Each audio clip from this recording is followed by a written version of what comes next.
Hello बच्चों, चलिए प्रश्न पढ़ते हैं। यदि ध्रुवीय रूप में जेड एक बराबर एक कोमा अल्फा, जेड दो बराबर एक कोमा बीटा, जेड तीन बराबर एक कोमा गामा तथा जेड एक प्लस जेड दो प्लस जेड तीन बराबर शून्य, तब जेड एक इनवर्स प्लस जेड दो इनवर्स प्लस जेड तीन इनवर्स बराबर होगा विकल्प नंबर ए एक के, विकल्प नंबर बी शून्य, विकल्प नंबर सी माइनस एक, विकल्प नंबर डी इनमें से कोई नहीं।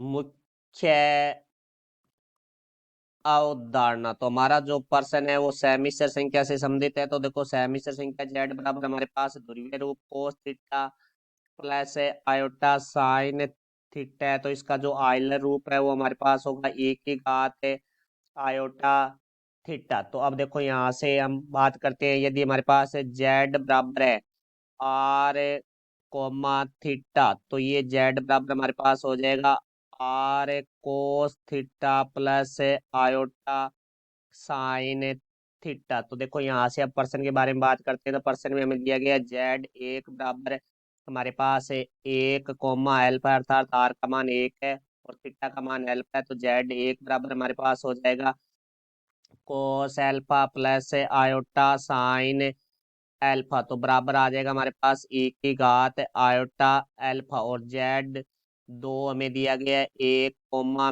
बीटा। तो यहाँ से देखो भाई जेड दो बराबर हमारे पास आ जाएगा कोस beta plus iota sine beta, बराबर इसको आयलर रूप में लिखेंगे तो e की घात आयोटा बीटा हो जाएगा। फिर हमें जेड तीन बराबर दिया हुआ है एक कोमा गामा। तो देखो यहाँ से जेड तीन बराबर आ जाएगा क्योंकि आर का मान एक है, थीटा का मान गामा है। तो यहाँ से कोस gamma plus iota sine gamma, और आयलर रूप है इसका ये हो जाएगा e की घात आयोटा गामा।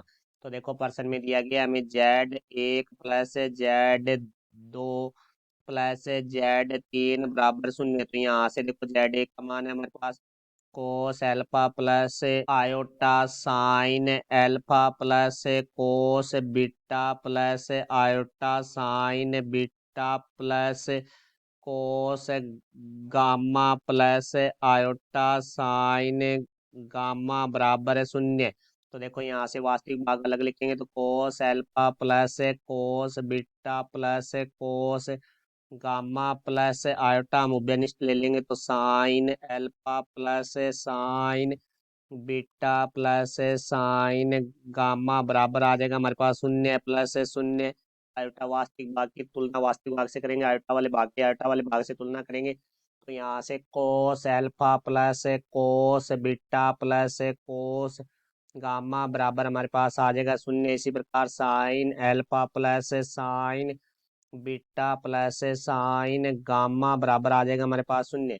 तो अब हमसे प्रश्न में पूछा गया है जेड एक इनवर्स प्लस जेड दो इनवर्स प्लस जेड तीन इनवर्स। तो देखो यहाँ से इसको आइलर रूप में लिखेंगे हम तो e की घात आयोटा एल्फा की घात हमारे पास हो गई माइनस एक प्लस e की घात आयोटा बीटा की घात है वो हमारे पास है माइनस एक प्लस ई की घात आयोटा गामा की घात है हमारे पास माइनस एक। चूंकि हम जानते हैं एक की घात m की घात n है वो बराबर होता है एक की घात m गुणा n। तो यहाँ से हमारे पास आ जाएगा e की घात माइनस आयोटा एल्फा प्लस ई की घात माइनस आयोटा बीटा प्लस ई की घात माइनस आयोटा गामा। तो इसको देखो ध्रुवीय रूप में लिखेंगे तो हमारे पास आ जाएगा कोस minus alpha plus iota sign minus alpha plus कोस माइनस बीटा प्लस